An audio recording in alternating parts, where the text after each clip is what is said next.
The phone rang at 6 in the morning, my daughter's voice, crying. She'd fallen down the stairs, she said, couldn't move her legs. The baby was screaming in the background. "Mom, I'm alone. Please come. He left for work early."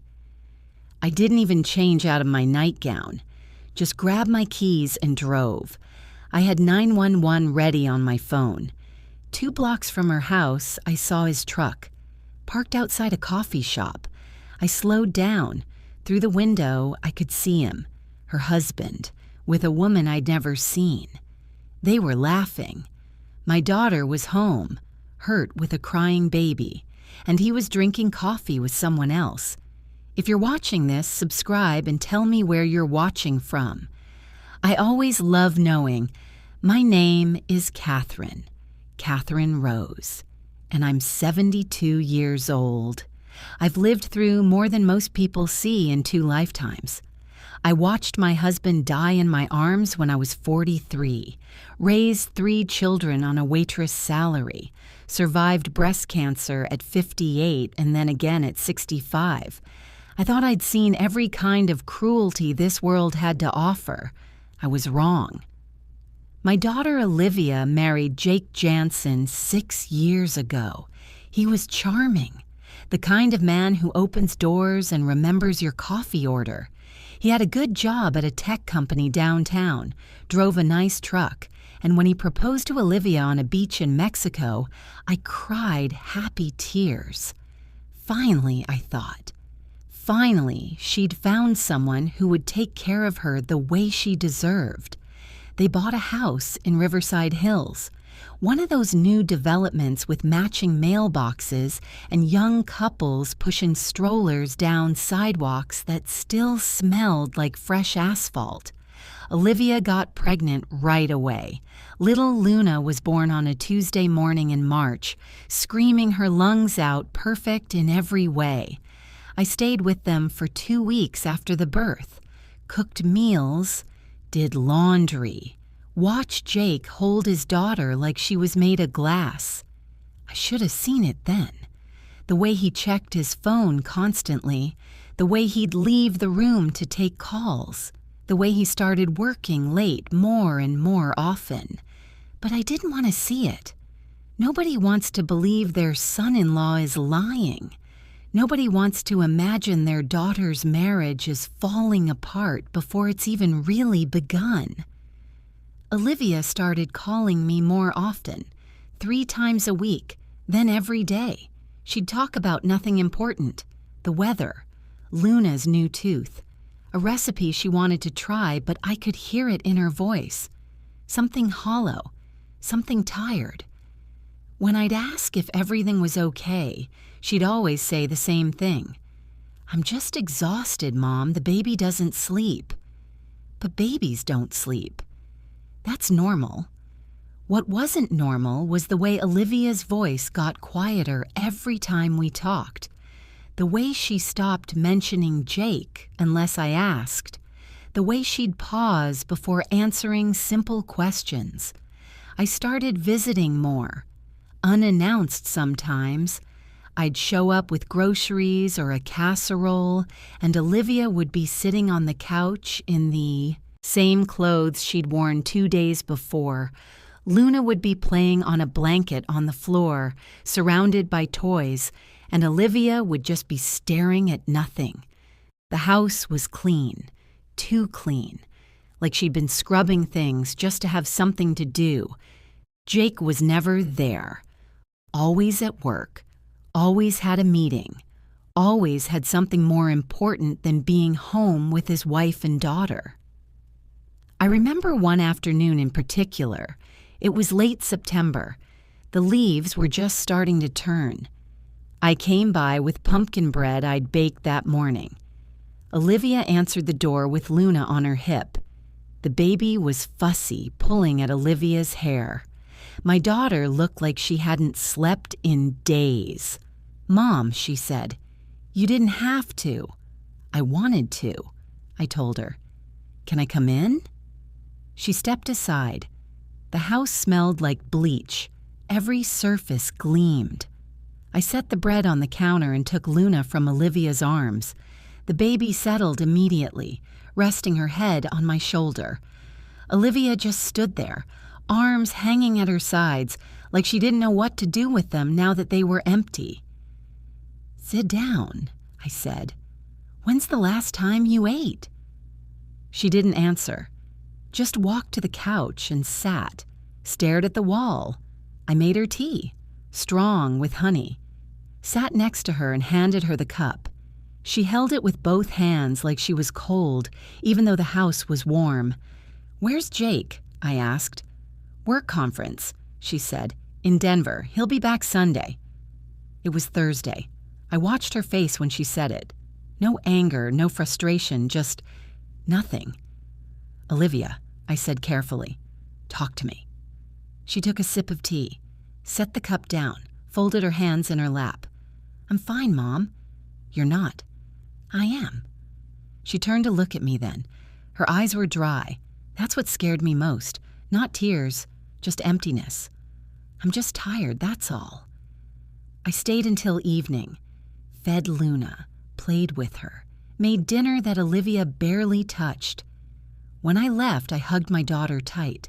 She felt small in my arms, smaller than she should have. I didn't sleep well that night, or the next. Something was wrong, deeply wrong, but I didn't know what, and Olivia wouldn't tell me. 2 weeks later, Jake came home from another business trip. I happened to be there when he walked through the door. Designer luggage, expensive watch. He smiled when he saw me, that charming smile I'd once loved. "Catherine," he said, "good to see you." "Jake?" I didn't smile back. He walked past me, kissed Olivia on the forehead. She didn't lean into it, didn't pull away either, just stood there. He picked up Luna, who giggled and grabbed his nose. He laughed. The perfect father, the perfect husband. I watched him, really watched him. The way he didn't ask Olivia how she'd been. The way he didn't notice the dark circles under her eyes. The way he immediately pulled out his phone while holding his daughter. "How was Denver?" I asked. He glanced up. "Denver? Your work conference." "Oh, right. Yeah, good. Productive." He set Luna down, typed something on his phone. "I'm gonna grab a shower." He was gone before I could say anything else. Olivia started putting away his luggage, moving mechanically. I helped her. In the front pocket of his suitcase, I found a receipt from a restaurant in Phoenix. Not Denver. Phoenix. Dated 3 days ago. For 2 people. $87. I held it in my hand, stared at it. Olivia saw it, saw me looking at it. Our eyes met. "Mom," she whispered, "don't." I put the receipt back, zipped the suitcase. My hands were shaking. That night, I lay awake in my own bed, in my own house, staring at my ceiling.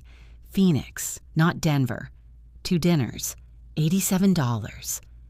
I tried to think of innocent explanations. Maybe the conference changed locations. Maybe he had a layover. Maybe the receipt was old. But I knew. Deep in my gut, where mothers always know things, I knew. I started paying closer attention. I'd call Olivia at random times. Morning, afternoon, evening.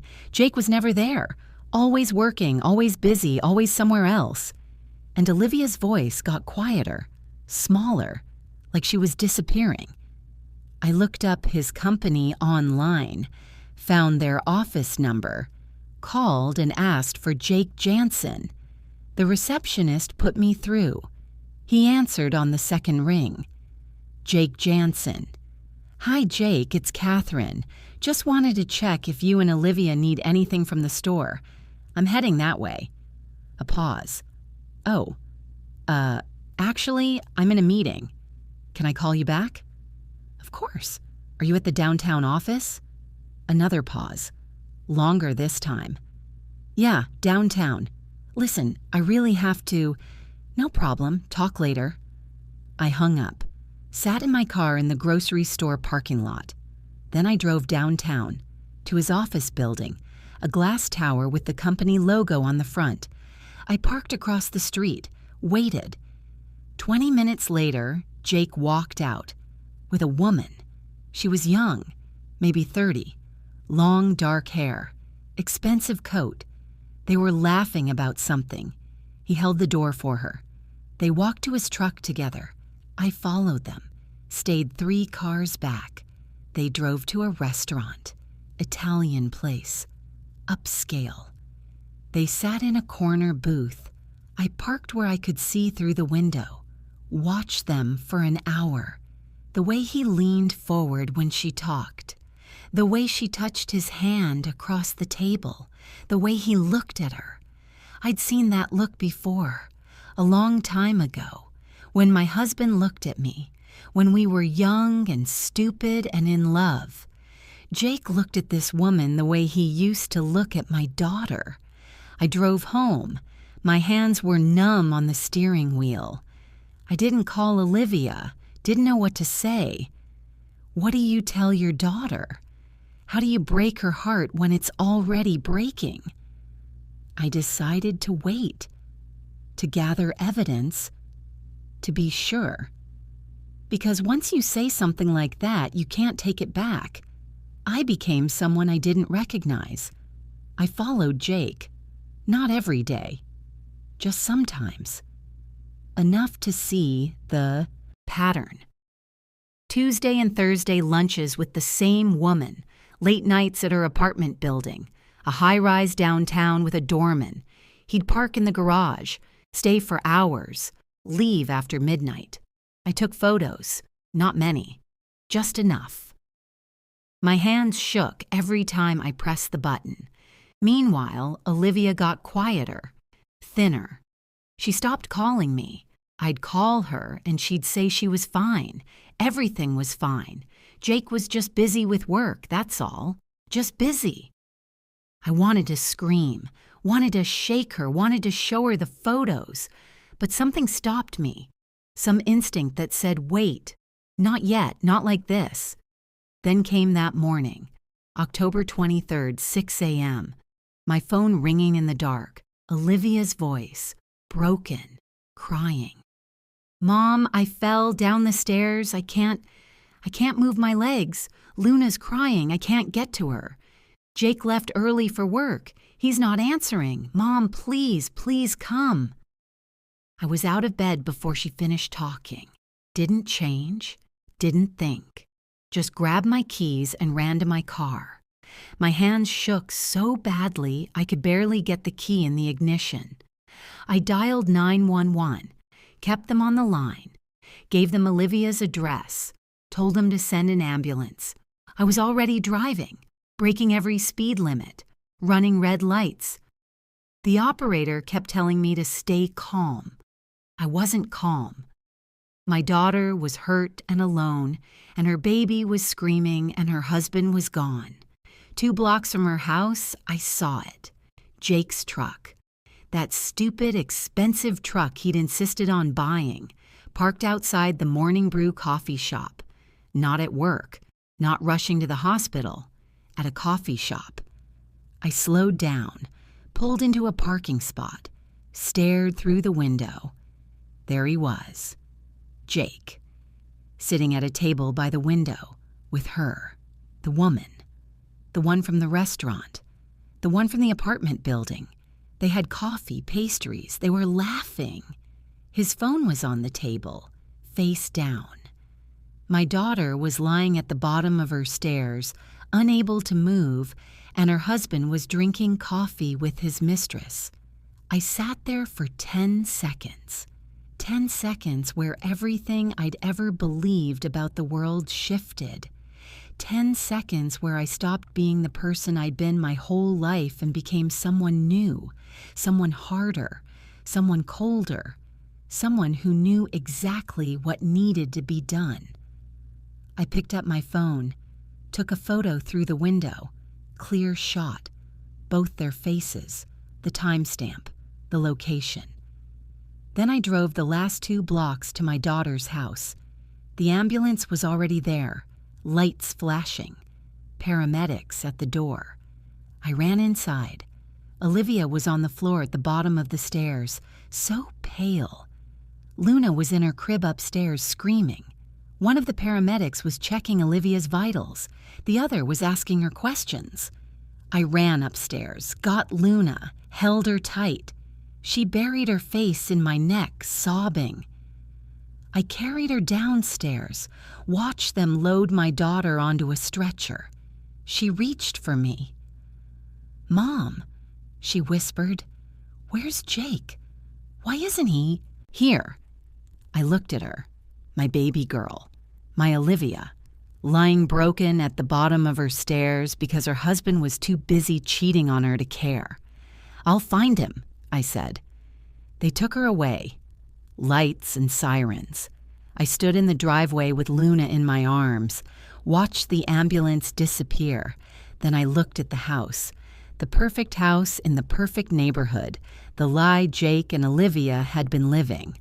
I called Jake. He didn't answer. Called again. Voicemail. I left a message, kept my voice steady. "Jake, it's Catherine. Olivia fell. She's hurt. They took her to Mercy Hospital. You need to get there now." I hung up, looked at Luna. She'd stopped crying, just hiccuped softly against my shoulder. "It's okay, baby," I whispered. "Grandma's here." 30 minutes later, Jake showed up at the hospital, out of breath, panicked, good actor. "Where is she?" he demanded. "Is she okay? What happened?" I stood up, walked toward him. Luna was with a nurse who'd agreed to watch her. "She fell down the stairs," I said quietly. "This morning, around 6. She called me because you weren't there." "I was at work, early meeting." I nodded, pulled out my phone, showed him the photo. Him and the woman, coffee shop, time stamped 6:47 a.m. His face went white, then red, then white again. "Catherine, Don't," I said. My voice was ice. "Don't say anything. Go see your wife. Pretend to care. And then, when she's better, when she's out of this hospital and safe, you're going to tell her the truth. All of it. Or I will." He stared at me, opened his mouth, closed it. "She has a fractured pelvis," I continued, "2 cracked ribs, severe bruising. She'll need surgery, months of recovery. She'll need help, support, someone who actually gives a damn about her." "I do care about—" "No." I stepped closer. "You don't. If you cared, you'd have answered your phone. If you cared, you'd have been home. If you cared, she wouldn't have been alone." I walked away, left him standing there, went to find my daughter. Olivia was in surgery for 3 hours. I sat in the waiting room with Luna sleeping on my lap. Jake sat across from me, didn't say a word, kept his head down, kept checking his phone. I watched every move he made, every breath, every nervous twitch. When the surgeon finally came out, she told us Olivia would recover. The pelvis fracture was clean. The ribs would heal on their own, but she'd need bed rest. Physical therapy, 6 to 8 weeks minimum, maybe longer. "She's lucky," the surgeon said. "Could have been much worse." Lucky. My daughter lying in a hospital bed because she fell downstairs while her husband was out cheating. Lucky. They moved Olivia to a room. She was groggy from anesthesia, pale as the sheets. Jake rushed to her side, took her hand, kissed her forehead. "Baby," he whispered, "I'm so sorry. I came as fast as I could." Olivia's eyes fluttered open. She looked at him, then at me. I saw the question in her eyes. Where was he? Why did it take so long? "Mom called you?" she asked weakly. "Yeah, I was in a meeting. Phone was on silent." A lie, smooth as silk. He'd had years of practice. I stood in the corner, holding Luna, watching him perform. He was good, almost convinced me for a second, almost made me doubt what I'd seen. But I had the photo, time-stamped, clear as day. The doctors kept Olivia for 2 days, monitoring, making sure everything was healing properly. I stayed the whole time, slept in the chair next to her bed. Jake came and went. Had to work, he said. Had to take care of things at the office. Couldn't take time off right now. Big project. Important client. Always an excuse. Always something more important than his wife. On the second day, while Olivia slept and Jake was at work, I did something I'm not proud of. I went through his text messages. His phone was charging on the table next to Olivia's bed. He'd left it there when he went to get coffee. I picked it up, knew his passcode. He'd never changed it. His and Olivia's anniversary. The messages were all there, hundreds of them, with a contact saved as Brian Work. But Brian wasn't a man. The messages made that very clear. Miss you already. Can't wait to see you tonight. She doesn't suspect anything. Just a few more months, I promise. I scrolled back. Weeks, months. The affair had been going on for almost a year, since before Luna was born, while Olivia was pregnant, while she was nursing, while she was drowning in postpartum exhaustion and loneliness. He'd been with another woman. My hands shook. I wanted to throw the phone against the wall, wanted to scream, but Olivia was sleeping 3 feet away, so I took screenshots, sent them to myself, deleted the sent messages from his phone, put it back exactly where I'd found it. Then I sat down, breathed, planned. When Jake came back with his coffee, I smiled at him. He smiled back, nervous. He knew I knew, but he didn't know how much. "Can we talk?" I asked quietly. "Outside?" He glanced at Olivia, still sleeping. Sure." We walked to the hallway, found an empty corner near the vending machines. I crossed my arms, looked him right in the eyes. "How long?" I asked. "Catherine, How long have you been sleeping with her?" His jaw tightened. "I don't know what you think you saw." 10 months, I said. "Since January. Her name's not Brian, it's Melissa. She works in marketing at your company. 29 years old, lives downtown. You see her Tuesdays and Thursdays, sometimes Saturdays when you tell Olivia you're playing golf." The color drained from his face. "How did you—" "I'm not stupid, Jake, and I'm not blind." I stepped closer, kept my voice low. "You've been lying to my daughter for almost a year, while she was pregnant, while she was caring for your child, while she was falling apart in that house. You were with another woman. It's complicated. It's not complicated. You're a cheater and a liar. That's simple." He ran his hand through his hair, looked away. "Olivia doesn't need to know." I almost laughed. Almost. "She doesn't need to know. It'll kill her. She's already fragile. This will destroy her." "You already destroyed her. You've been destroying her for months. I watched it happen. Watched her disappear. Watched her stop smiling, stop talking, stop being Olivia because of you." "I love my wife." "No, you don't. You love yourself. You love the life she gave you. The perfect house, the perfect family, the image. But you don't love her." He was quiet, staring at the floor. Then he looked up. His eyes were cold now, the charm gone. "What do you want?" he asked. "I want you to tell her the truth." "She'll leave me." "Good. She has no job, no income. She can't support herself and Luna alone. She has me." "You're 72 years old. You can't." "I can, and I will. Whatever she needs, however long it takes." Jake shook his head, laughed bitterly.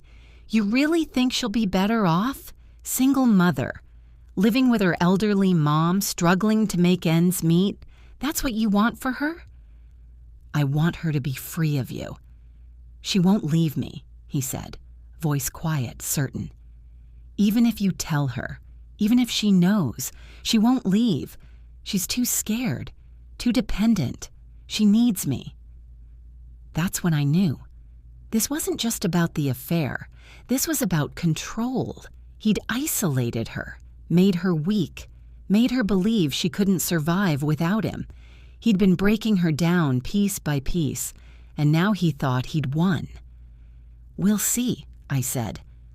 I walked away. Back to Olivia's room. She was awake now, looking at her phone.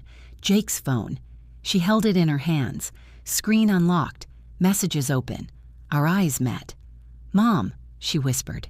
Who's Melissa? Everything stopped. The world narrowed down to my daughter's face. The confusion, the fear, the horrible understanding starting to dawn. Jake rushed into the room behind me, saw Olivia with his phone, went white. Baby, he started. That's not...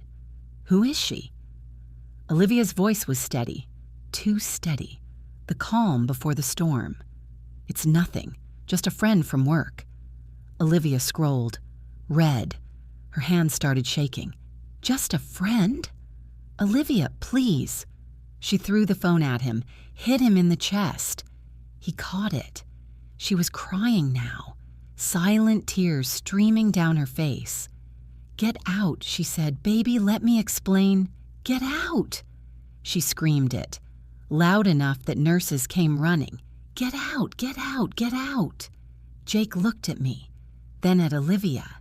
Then he left, walked out without another word. The nurses calmed Olivia down, gave her something to help her sleep. I held her hand until her breathing slowed, until her eyes closed, until she finally stopped shaking. Then I sat in that chair next to her bed and cried. For my daughter, for my granddaughter, for all the years of lies, for everything that was broken and couldn't be fixed. When I finally stopped crying, I pulled out my phone, looked at the screenshots, the messages, the evidence, and I started making calls. First, I called my son, David, Olivia's older brother, told him everything. He was on a plane within 2 hours. Then I called my daughter, Sarah, Olivia's younger sister. She drove up from San Diego that same night. Then I called a lawyer, a good one, a woman I'd met at my book club whose daughter had gone through a messy divorce. She agreed to meet with Olivia as soon as she was released from the hospital. Finally, I called Jake's boss, found the number on the company website, left a message, professional, calm. Explained that I was concerned about Jake's relationship with an employee named Melissa, mentioned the company's fraternization policy, suggested they might want to look into it. I wasn't done, not even close, but it was a start. David arrived first, took one look at Olivia sleeping in that hospital bed, and his face went hard. My son is a gentle man, always has been. But in that moment, I saw rage. Where is he? David asked. I don't know, and I don't care. I'm going to kill him. No, you're not. You're going to help me take care of your sister. Sarah arrived around midnight, brought clothes for me, food, coffee. She sat on the other side of Olivia's bed and held her hand. Didn't say anything, just sat there, present. We took turns. One of us always with Olivia, one of us with Luna. We became a wall between her and Jake, between her and the world that had hurt her. Jake tried to visit. David turned him away. Jake called. I didn't answer. He sent flowers. I threw them away. He sent texts. I blocked him. 3 days later, they released Olivia. We brought her to my house. set her up in the guest room on the ground floor, brought Luna's crib in, made everything as comfortable as possible. Olivia barely spoke those first few days. She'd stare at nothing, sometimes cry, mostly just silence. On the fourth day, the lawyer came. Her name was Patricia, sharp woman, kind eyes. She sat with Olivia for 2 hours, explained everything: divorce, custody, assets, alimony, child support. "You have options," Patricia said. "Good options. He was unfaithful. You have proof. The court will side with you." Olivia just nodded, like she was hearing the words from very far away. That night, after everyone had gone to bed, I found Olivia sitting in the kitchen, Luna asleep in her arms. She was staring at her wedding ring. "I thought he loved me," she said quietly. I sat down next to her. Didn't say anything. "I thought we were happy," she continued. I thought I was enough." "This isn't about you," I said. "This is about him, his choices, his failures. I should have known. The signs were all there." "You trusted him. That's not a weakness." She turned to look at me, eyes red, face swollen from crying. "What do I do now, Mom?" "You heal. You get strong. And then you take back your life." "I don't know how." "I'll show you." The first week was the hardest. Olivia couldn't walk without pain. Every step was agony. She'd clutch the walls, bite her lip to keep from crying out. Couldn't pick up Luna without help. Couldn't bend down. Couldn't do any of the simple things she used to do without thinking, the things that make you a mother.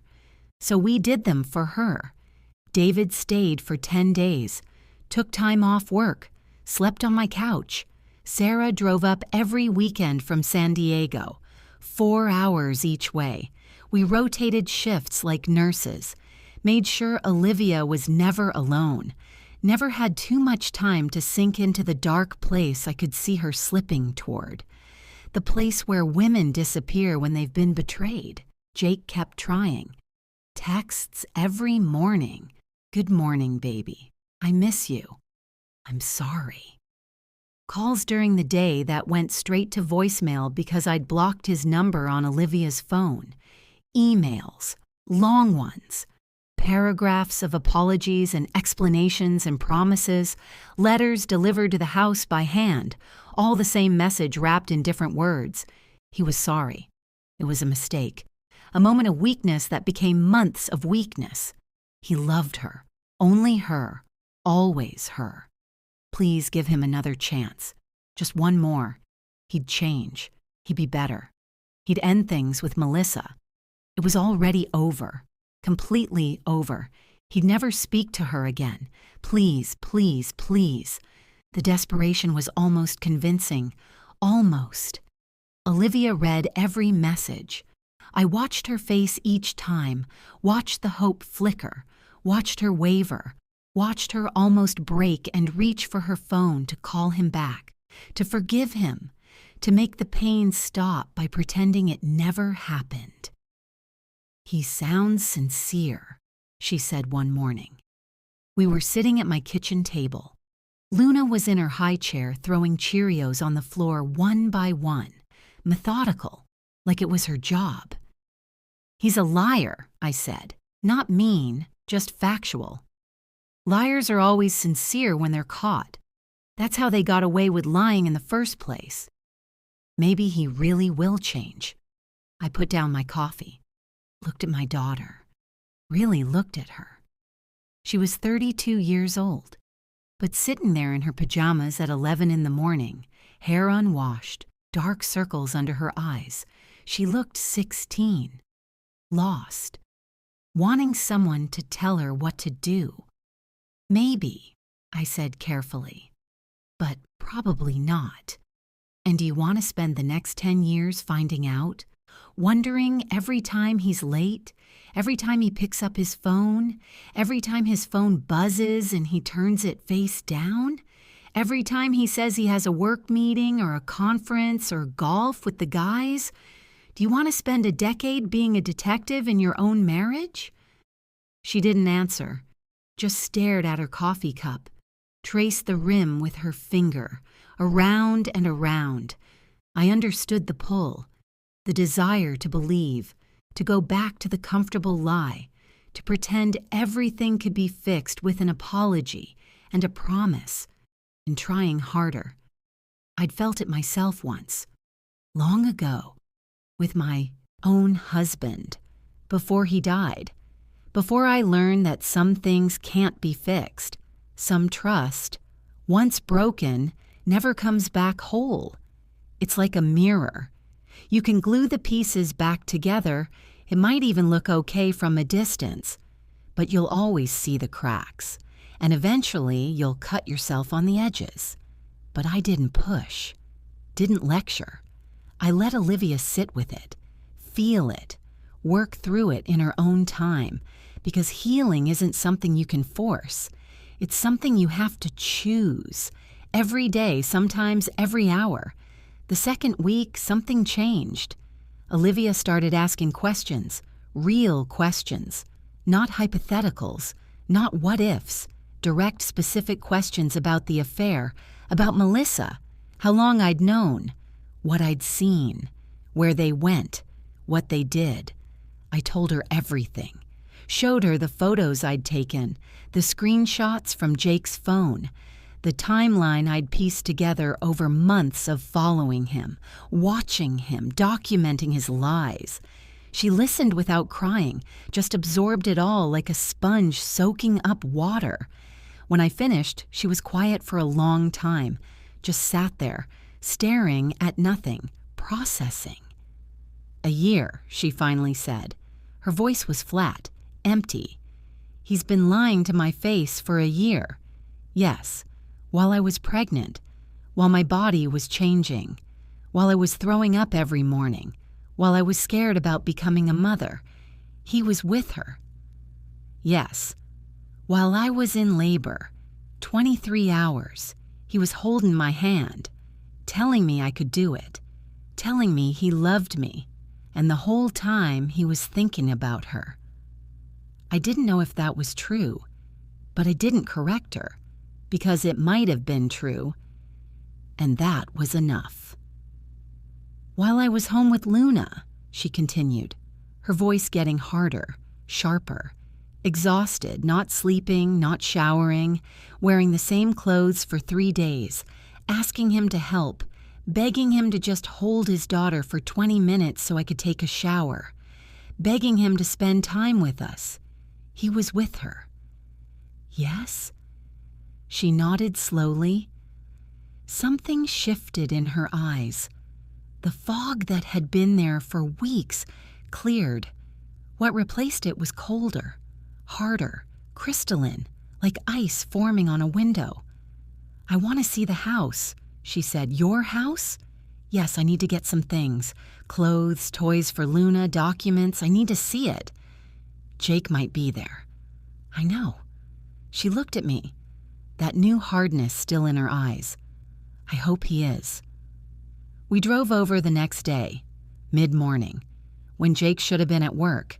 David came with us, just in case. Just in case Jake was there. Just in case things got ugly. Just in case Olivia needed someone bigger than me to stand between her and her husband. The house looked exactly the same. Perfect lawn, bright green, freshly mowed, perfect flowers in perfect beds, purple and yellow and pink. The neighborhood was quiet. Young mothers pushing strollers, old men watering gardens. The American dream in subdivision form. Perfect lie. Olivia used her key. The lock clicked. She pushed the door open, walked in like she owned the place. Because she did, legally, morally, in every way that mattered. Jake wasn't home, probably at work, or maybe with Melissa. Didn't matter anymore. Olivia moved through the house slowly, deliberately, touching things, running her fingers over surfaces, looking at photos on the wall. Her and Jake on their wedding day, young, stupid, in love, holding Luna in the hospital. Olivia looked exhausted in that photo, happy but destroyed. Jake looked proud, like he'd accomplished something. Family portraits in matching white shirts and jeans, taken 2 months ago. Everyone smiling, everyone lying. "I look happy in these," Olivia said quietly. She was standing in front of the wedding photo, staring at herself. Was I? Or was I just pretending? "You were happy," I said. "You didn't know. You can't blame yourself for not seeing something he worked very hard to hide." I should have known. How? He's a professional liar. He's been lying his whole life. To his parents, to his friends, to his bosses, to you. People like that don't slip up. They don't leave clues. They're careful. She turned away from the photo, walked upstairs, each step slow, painful, her pelvis still healing. David started to help her, but she waved him off. She wanted to do this herself, needed to. She walked to the bedroom, their bedroom, stood in the doorway, frozen. The bed was unmade, sheets tangled, Jake's clothes scattered on the floor, a glass of water on the nightstand, his side. Everything exactly as he'd left it when he rushed to the hospital that morning. The morning Olivia fell. The morning he was too busy drinking coffee with his mistress to answer his phone. Olivia walked to his nightstand, opened the drawer. Inside were the usual things: chapstick, charger, a book he'd been reading, receipts, and underneath everything, hidden, a small jewelry box. She picked it up, opened it slowly. Inside was a necklace, delicate gold chain with a diamond pendant, small but expensive. She lifted it out, let it catch the light. It wasn't hers. She'd never seen it before. She looked at me. I looked at David. None of us had to say it. "For her," Olivia said, voice flat, dead. "He bought this for her, with our money, while I was clipping coupons and buying generic diapers to save money." She closed the box, didn't put it back, put it in her pocket. Evidence, or maybe just a reminder. Sometimes you need something physical to hold on to, something to prove you're not crazy, that it really happened.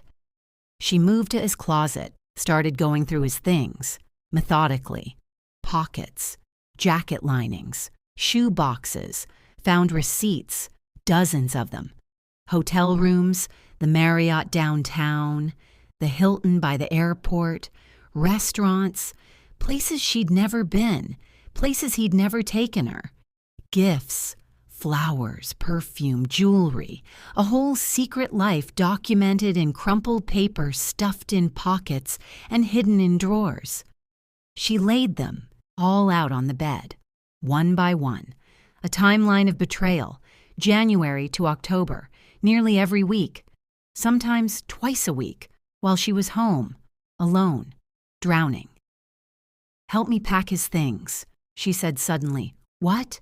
"His clothes, his stuff, everything. I want it out of this house. Help me pack it all." David and I exchanged a glance. Then we helped. Got boxes from the garage, big moving boxes left over from when they'd moved in, back when everything was new and hopeful and full of possibility. We filled them with Jake's entire wardrobe, every shirt, every pair of pants, every tie, every suit, his shoes lined up like soldiers, his toiletries, his razor, his cologne, that expensive cologne he'd started wearing 6 months ago, the one Olivia had thought was for her, his books, his golf clubs, his laptop, his PlayStation, everything that was his, everything that made the house feel like his. It took 3 hours. We didn't talk much, just worked. Olivia directed us. This box, that closet. Don't forget the garage, his tools, his fishing gear, things he hadn't touched in years but kept anyway because men keep things. When we finished, the house looked different, emptier, but cleaner somehow, lighter, like we'd removed a stain, like we'd opened windows and let fresh air in. We stacked the boxes in the garage, 15 of them, labeled with black marker, clothes, books, electronics, a whole life reduced to cardboard and tape. Olivia stood looking at them. Then she pulled out her phone, scrolled through her contacts, found Jake's number, stared at it for a long moment. Then she pressed call, put it on speaker. He answered immediately. Before the second ring, like he'd been waiting, hoping. "Olivia, thank God, I've been trying to reach you for days. Can we talk? Please? I need to explain. I need to—" "Come to the house," she said. Her voice was steady, cold. "Tonight, 7 o'clock. A pause. "Okay, yes, I'll be there. Thank you, baby, thank you so much. I promise I can explain everything. I can make this right." She hung up, cut him off mid-sentence, looked at me. "You don't have to do this today," I said. "You can wait until you're stronger, until you're ready." "I am strong," she said, "and I'm ready. I've been ready for weeks. I just didn't know it." We left, went back to my house. Olivia rested, took pain medication, fed Luna, changed her diaper, read her a story, normal things, the rituals that keep you sane when everything else is falling apart. But her hands didn't shake anymore. Her voice didn't waver. The fog was gone. What remained was clarity, purpose, decision. At 6:30, we drove back to the house. All of us, me, Olivia, David. Sarah had driven up again. Olivia had called her, told her to come, told her what was about to happen. We were a united front, a wall of family, protection. Jake's truck pulled up at exactly 7 o'clock. Always punctual, always reliable, except when it mattered. He got out slowly, looked nervous, hopeful, desperate. He was carrying flowers, red roses, a dozen of them. Saw all of us standing on the porch and his face fell. The hope drained out, replaced with something else. Fear, maybe, or anger. Hard to tell. "Olivia," he said, walking toward us, stopping at the bottom of the steps, looking up at my daughter standing above him. I thought we could talk, alone, just you and me. "No," Olivia said, her voice clear, strong. "My family stays. They've been here for me. Where were you?" He flinched. "I know I messed up. I know I hurt you, but I love you. I love Luna. I want to fix this. Please, just give me a chance to fix this." "How long have you been sleeping with Melissa?" Olivia asked. Direct, no preamble, no easing into it. Jake flinched again, harder this time.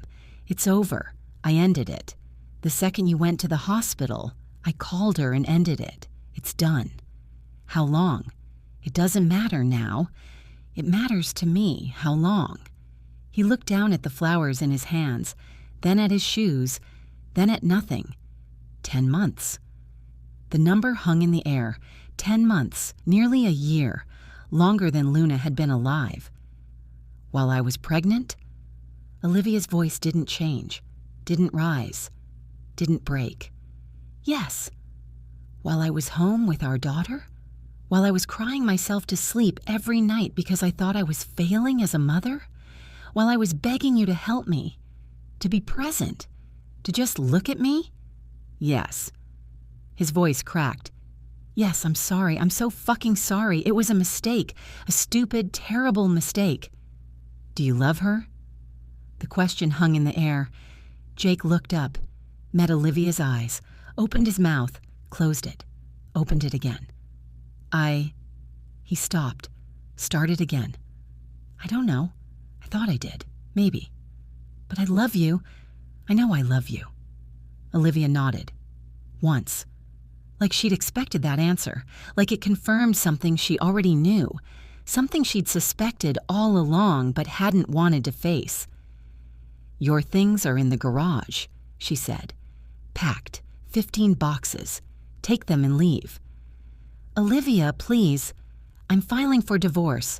My lawyer will contact you." "Don't do this. We can fix this. Therapy, counseling, whatever you want. I'll do anything. Please." Think about Luna. She needs her father. She needs a father who shows up, who's present, who keeps his promises, who doesn't lie. That's not you. Maybe it never was. Jake's face changed. The pleading stopped. The mask cracked. Something uglier emerged underneath. The real Jake. The one who'd been hiding this whole time. "You can't do this," he said. His voice harder now, angry. "This house is half mine. I helped buy it. Luna is my daughter. You can't just kick me out. You can't take my life away." "Actually," Patricia's voice came from behind us. She'd arrived quietly while Jake was talking, parked down the street, walked up without any of us noticing. Perfect timing. "She can. Domestic space protection. Infidelity as grounds. Abandonment during medical emergency. She has legal standing for an emergency custody order and immediate possession of the marital home, which we'll be filing tomorrow morning." Jake stared at her. "Who the hell are you?" "Patricia Chen. I'm Mrs. Jansen's attorney." His jaw clenched. Face went red. He dropped the flowers. They scattered on the walkway. "Fine. Take the house. Take everything. But you'll regret this, Olivia. You think you can do better? You think anyone else will want you? A single mother with no job, no education, no skills? You'll come crawling back to me in 6 months, and I won't be waiting." David stepped forward, put himself between Jake and the porch. "You need to leave. Now. Before I make you leave." Jake looked at all of us, one by one. Me, David, Sarah, Patricia, then Olivia. One last time, one last attempt to find weakness, to find doubt. He found nothing. "This isn't over," he said. "Yes," Olivia said quietly, firmly, finally. "It is." He left, walked to the garage, started loading boxes into his truck. We watched from the porch. Didn't help, didn't offer, just stood there, united. It took him 4 trips, 15 boxes, a whole life packed up and driven away. When he finished, he sat in his truck for a long moment, engine running, just sat there, maybe crying, maybe angry, maybe finally understanding what he'd lost. Then he drove away. We stood on that porch and watched until his taillights disappeared around the corner, until the sound of his engine faded, until the street was quiet again. Then Olivia collapsed, not physically, emotionally. Her legs gave out. She sank down onto the steps and sobbed, deep, wrenching sobs that came from somewhere ancient and primal, the place where grief lives, where betrayal cuts deepest. We surrounded her immediately, held her, made a circle of arms and bodies and warmth, let her break, let her shatter. Because she'd held it together for so long, for weeks, for months before that. And now she could finally fall apart in a safe place, with people who loved her, who wouldn't leave. We stayed there until dark, until she had no tears left, until her voice was hoarse, until Luna started fussing in Sarah's arms and needed to be fed and changed and put to bed because babies don't stop needing things just because your world is ending. Then we went inside, made dinner together in her kitchen, pasta, simple, comfort food, ate together at the kitchen table where she'd eaten 1,000 meals with Jake, talked about nothing important, movies we'd seen, books we'd read, David's kids and their soccer games, Sarah's new apartment in San Diego, Normal things, mundane things, because Olivia needed normal, needed to remember that life continues, that the world keeps turning, that tomorrow will come whether you're ready or not.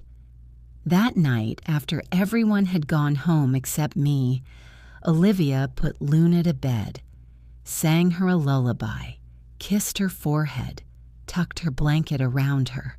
All the small rituals of motherhood. Then she came downstairs, found me in the living room, sat next to me on the couch. "Thank you," she said quietly. "For what?" "For not giving up on me, for seeing what I couldn't see, for being here, for everything. I'm your mother. That's what we do. We show up, always." She leaned her head on my shoulder, like she used to when she was little, when her problems were small. Scraped knees, mean girls at school, boys who didn't like her back. Problems that could be fixed with a hug and ice cream and time. "I'm scared," she whispered. "I know. What if he's right? What if I can't do this alone? What if I'm not strong enough?" "You're not alone. You have me. You have David and Sarah. You have Luna. You have a whole life ahead of you. And you're stronger than you think. You're stronger than he ever let you believe you were." "I don't feel strong." "You will. Not today. Maybe not tomorrow.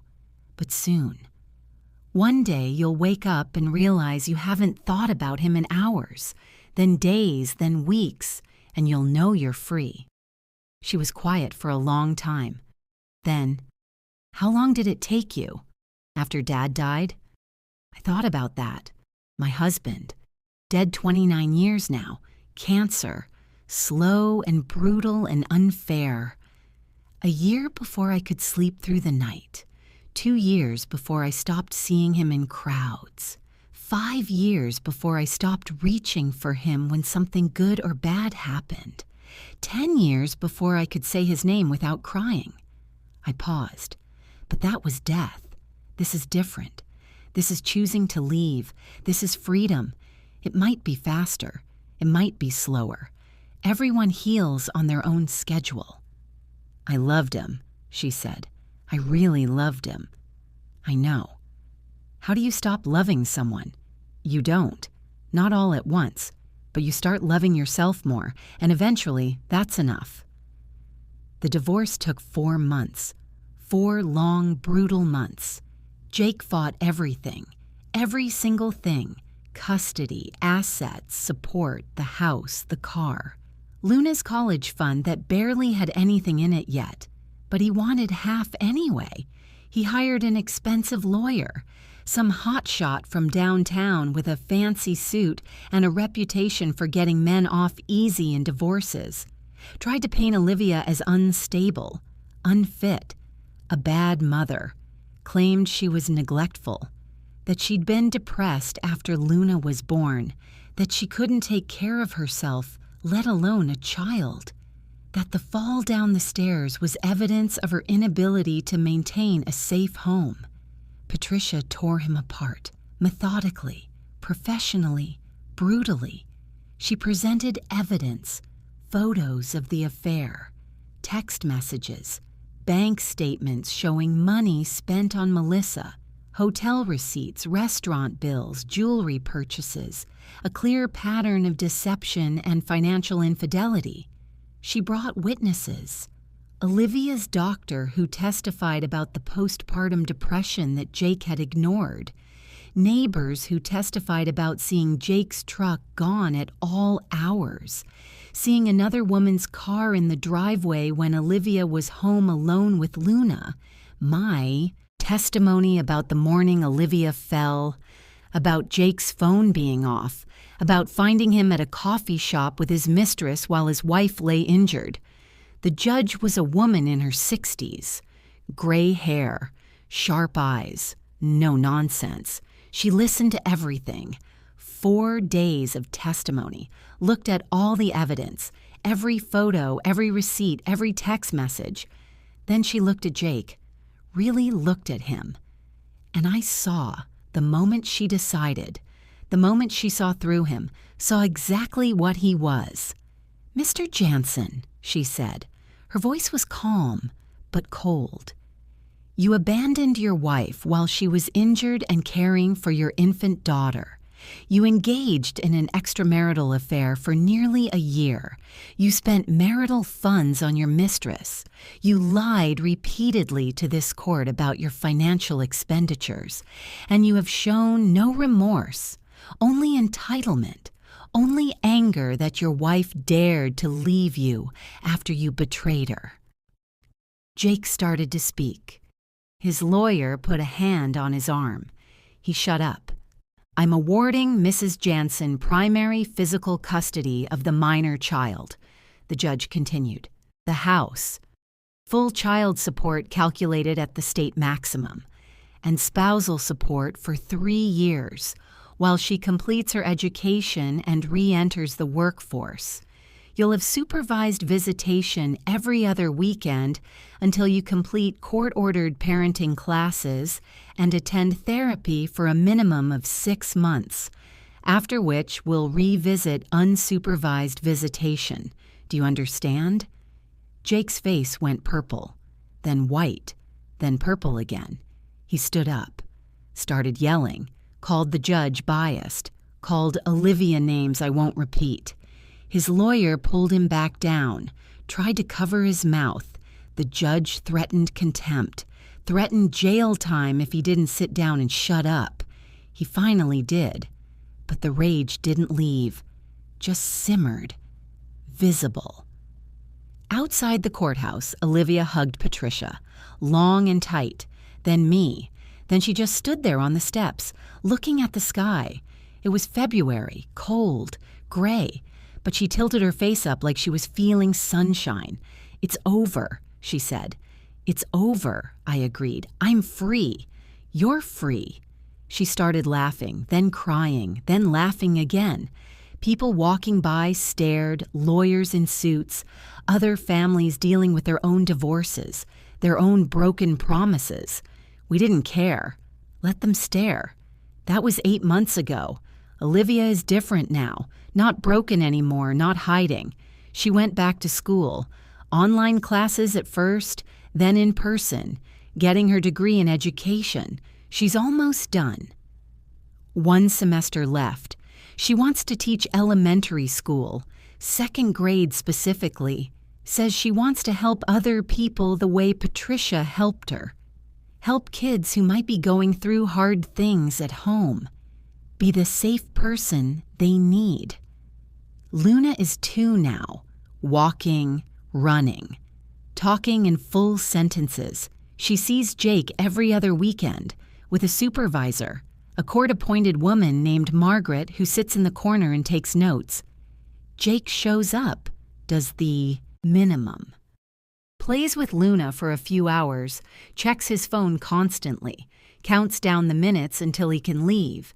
He pays his support on time, direct deposit, never late, probably because his wages would be garnished if he didn't. He stays away otherwise, doesn't call, doesn't ask about Luna unless it's his scheduled weekend, has become exactly what Olivia said he was, absent. Melissa left him 3 months after the divorce was final. Apparently dating a married man was exciting, forbidden, thrilling. Being with a divorced father with baggage and child support payments and supervised visitation and a tarnished reputation wasn't. She found someone else, someone richer, someone without complications. Jake called Olivia when it happened, late at night, 2 in the morning, drunk, crying, slurring his words, said he'd made a mistake, the biggest mistake of his life, said he wanted her back, wanted his family back, wanted Luna back, wanted to come home. Olivia listened, didn't say anything, just let him talk, let him cry, let him beg. When he finally stopped, when he finally ran out of words and breath and dignity, she said one thing, no. Then she hung up, blocked his number except for the co-parenting app the court makes them use, went back to bed. Slept fine. Last week, Olivia brought a man to dinner. Surprised me. She hadn't mentioned him, hadn't said she was dating, but there he was at my door, holding flowers, yellow daisies, Olivia's favorite. His name is Thomas. He's a teacher at the school where she's doing her student teaching, 4th grade. He's 35, tall, glasses, kind eyes. The kind of man who listens when you talk, who asks questions, who cares about the answers. He was good with Luna, didn't try too hard, didn't ignore her either, just existed comfortably in her space, let her come to him. By the end of dinner, she was showing him her toys, making him play with her stuffed animals. He did all the voices, made her laugh, made Olivia laugh. A real laugh, not the broken one from 6 months ago. A whole laugh, full of possibility. After dinner, after Thomas left, after Luna was in bed, Olivia helped me with dishes. We stood at the sink, washing and drying, the comfortable silence of people who know each other well. "He's nice," I said. "He is. You like him?" "I do, a lot. It's scary. Trusting again, letting someone in, being vulnerable." "It should be scary. That means you're being careful, smart. That means you're protecting yourself. That's good." She dried a plate, set it down carefully, looked at me. "I couldn't have done any of this without you, Mom. Getting out, surviving, building a life again. You saved me." "No," I said, meaning it.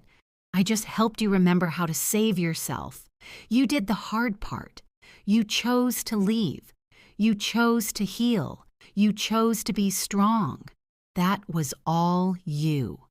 She hugged me then, tight, the kind of hug that says, "Thank you and I love you and I'm okay now." And I hugged her back, my daughter.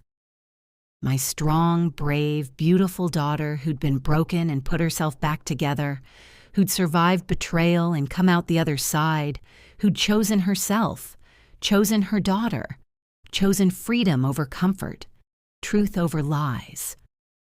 I'm 73 now. My back hurts every morning. My knees ache when it rains. I forget things sometimes, names, dates, where I put my glasses. But I remember that morning, every detail. The phone call at 6 a.m., the fear in Olivia's voice, the drive, the coffee shop, seeing Jake with that woman while my daughter lay bleeding. The moment I decided I wasn't going to let him destroy her. The moment I became someone harder, someone who would fight, someone who would win. Some people think revenge is about hurting the person who hurt you, getting even, making them suffer the way they made you suffer. It's not. Real revenge is healing, moving forward, building a life so good that the person who tried to break you becomes irrelevant, a footnote. A story you tell about who you used to be before you knew better. Olivia got her revenge. She got her life back, her strength, her smile, her future, her freedom, and she did it without becoming bitter, without becoming small. She grew, she bloomed, she became more than she was before, more than he ever let her be. And Jake? He's alone. In a 1-bedroom apartment downtown, generic furniture, blank walls, paying child support every month, seeing his daughter 4 days a month, watching from the outside as Olivia builds something beautiful without him, something real, something honest, something he could never give her because he was never capable of it. That's justice. That's revenge. That's everything he deserves. And more than that, it's everything Olivia deserves, everything she earned by being brave enough to leave, to start over, to choose herself. What would you do if this happened to you? Tell me in the comments. I always read them.